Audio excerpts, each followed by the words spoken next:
I'm going to talk to you guys about how to ground your subject with chiaroscuro. Just a small introduction about what chiaroscuro is before we get started. So the old masters in Italy and in Amsterdam, in various other places, they would use, such as Caravaggio or Da Vinci or Rembrandt, they would use this technique, chiaroscuro, to really enhance the subject that they're painting. All chiaroscuro really means is dark and light. It's really just utilizing extreme lighting, like extreme lights and extreme darks, and sort of mixing them together in a very moody and interesting way. So I am going to show you guys really quick, just a small example on this piece, how to do this and how to achieve this really dramatic effect. So first you want to start with the background. So the background is really important in this. It's the main thing that you're going to focus on, because the background has to sort of have a relationship with the subject. And so what that means is there's going to be sort of a meshing of dark and light in this piece. So on this light side of the hand, where the light is coming down in my source, so the light source is here, all of this here is going to be illuminated, so that's going to be really dark. So you're doing sort of this black and white, kind of like checkers. So you know, wherever there's going to be really, really bright highlights on the hand, everything else around is going to be really dark. And vice versa. On this side where there's a lot of shadow, and here, it's going to be really light. So everything is going to be sort of showing all of the darkness in the hand as well. It's sort of like this push and pull sort of technique that really highlights your source while also sort of marrying both the foreground and the background. So let me just show you an example of what I mean. So this is all really quite dark here first already. So I am just going to continue this up. And it's okay if it goes into your subject, because you don't want to create a halo around your hand. If that's something you want to achieve, you can do that later, but you want to be really loose and not have to worry about all the borders. You'll clean them up later. Now that we've established this is the dark side here, and this is going to be the light side, what we're going to do is, still while we're in cools, here is slightly lighter because this is sort of a shadow here in the hand. So you're going to place lighter brush strokes against that to enhance the form of the hand.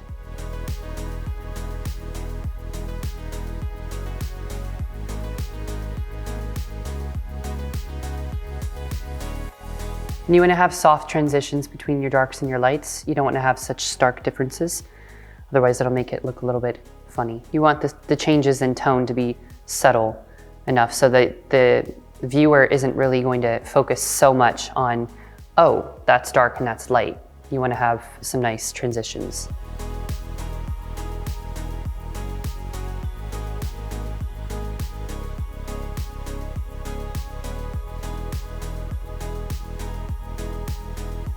So here is where I'm going to start adding the more lighter tones on the other side.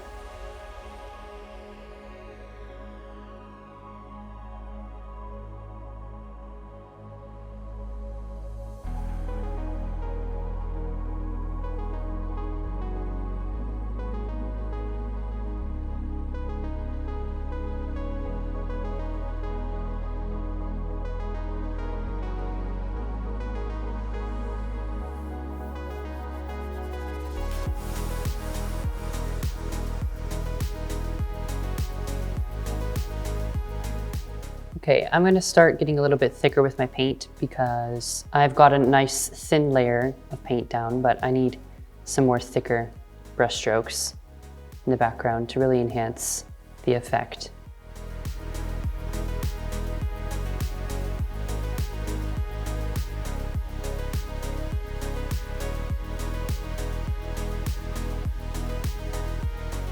And yes, I know the hand does not look very good at the moment.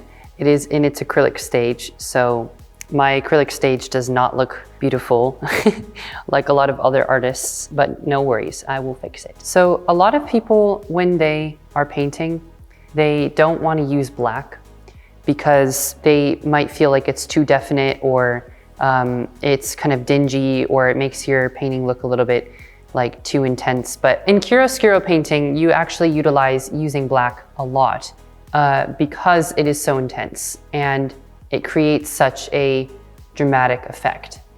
So I really urge you to use black in small doses. You don't want to use a ton because it is really intense, and it can really, if you mix it into a lot of your paints, it's not a good idea because it makes it really dingy. But yeah, just using a little bit here and there is not bad at all, and it really enhances everything. So let's work on our subject now.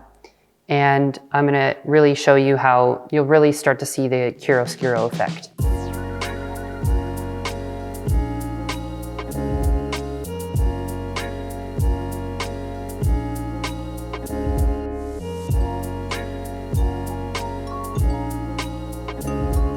So I was just getting in my midtones, my underlayer midtones, sort of building it up, and still not supposed to look amazing at this point.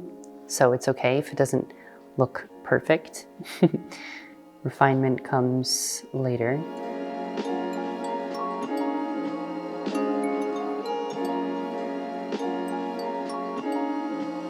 So also, when you are painting chiaroscuro, it is really nice to utilize also not only the difference and contrast of tone, but also in chroma. So I'm using a sort of red-green palette in my painting. So if you really utilize those colors too, it'll also give it a really nice duality look. So you have sort of like dual tones as well as dual colors. Okay, so I've got some more of my darker midtones in. Now I'm going to start adding some more opaques.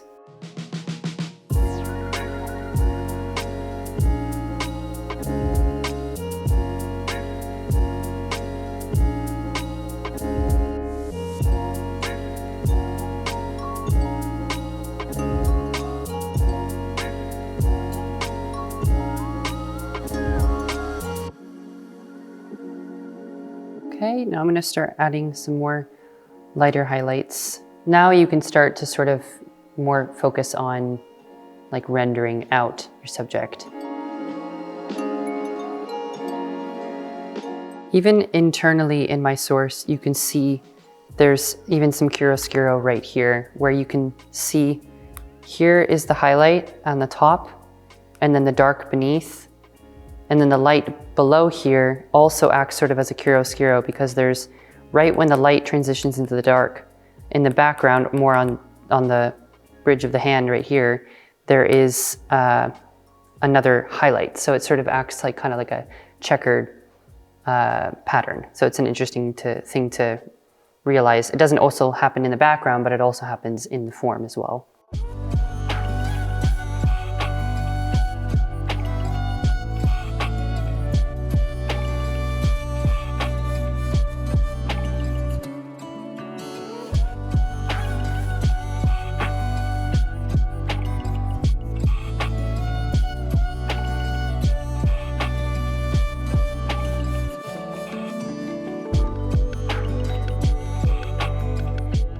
You can see here sort of how these peach sort of tones here really complement these greens on the side. Of course, these greens aren't final, like I'm going to change them a bit, but you can even already start to see the duality in the color here, which is really nice.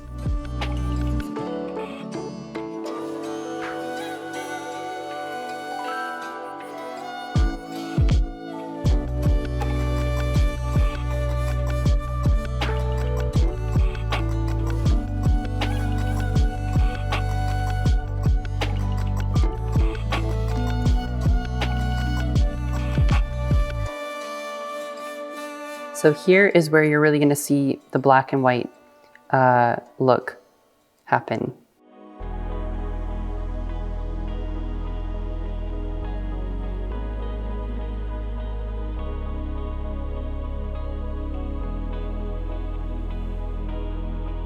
I'm completely fabricating this. This shadow does not even exist. But I don't care because I'm the artist. And no one knows. Chiaroscuro gives you the power of gods to change the lighting source to your will.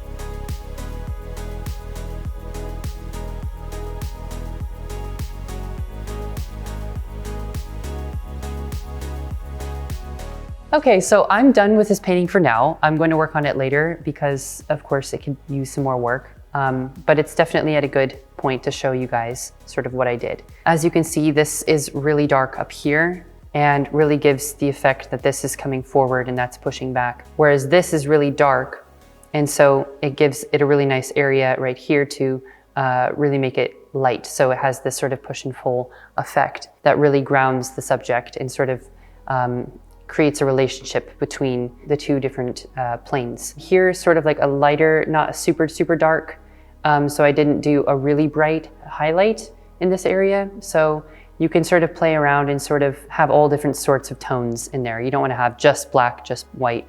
You want to have sort of a mix of tones to really make it believable and give it a lot of really nice interest. So I hope this was helpful, and I really hope that you try this out because it's a lot of fun, and I would be really interested to see what technique you use to do this chiaroscuro effect. So yeah, make sure to post it and tag #chiaroscuro, and we can't wait to see what you create.